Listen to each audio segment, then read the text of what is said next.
I wanted to do a short video on some tips on how to avoid skin lifting, because it does seem to be one of the skin traumas that really occurs quite regularly in the UK.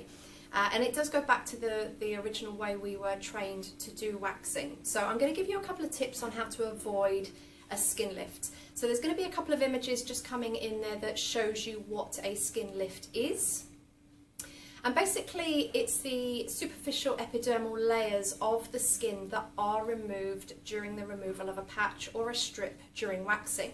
Occurs pretty much with both waxes if the temperature is a little bit too warm, but also with the more traditional strip waxes, if they're cream or beeswax, they tend to be a little bit more sticky and they adhere to the skin.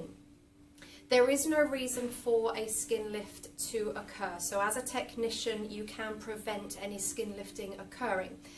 The first tip I'm going to give you on how to avoid skin lifting is to make sure that your preparation of the skin is really thorough.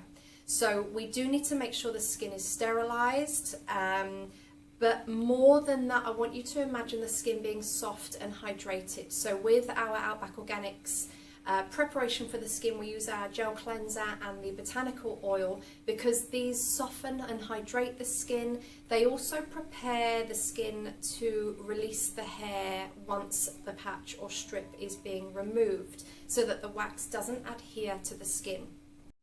And with that preparation we are making sure that not only is the skin protected, but the hair is prepared as well for removal.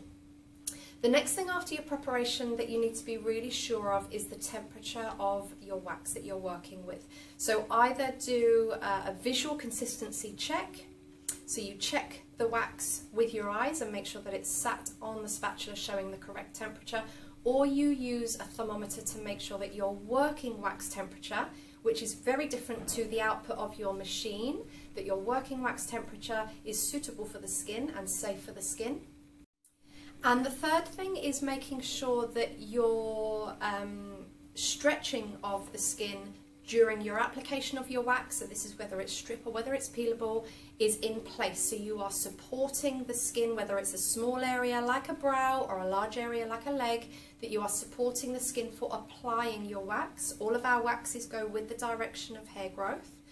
And then we need to make sure that that stretch is in place for the entire duration of the removal of the patch or strip.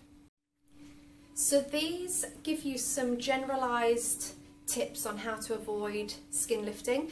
We've got a more in-depth coverage of this in our up-and-coming training videos. I really do go through in a little bit more depth how to properly avoid ever causing a skin lift, and actually what causes a skin lift in the first place.